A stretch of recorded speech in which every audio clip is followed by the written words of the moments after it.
উত্তর তো নাই। সংবাদ চলে গেল নমরুদের কাছে। নমরুদ তার ক্যাবিনেট নিয়ে বসলো। সিদ্ধান্ত হলো ইব্রাহিমকে কি দেওয়া যায়।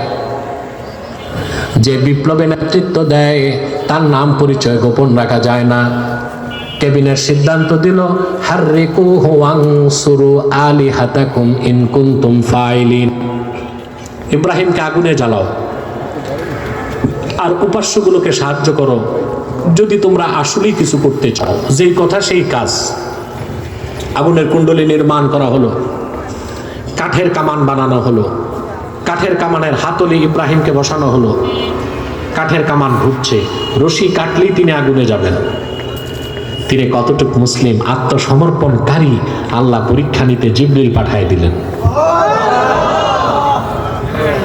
হযরত জিবরিল এসে বললেন, ও ইব্রাহিম খলিল, আগুন দাউ দাউ করে জ্বলছে, কিছুক্ষণ পরে তুমি আগুনে চলে যাবা। আমি আল্লাহর সবচেয়ে শক্তিশালী ফেরেশতা, আমার নাম জিবরিল।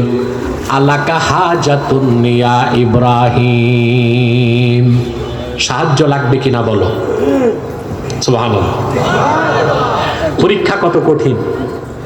অন্য কেউ আসে নাই, আল্লাহর সবচেয়ে শক্তিশালী ফেরেশতা জিবরিল আসছে, বলছে সাহায্য লাগবে কিনা বলো।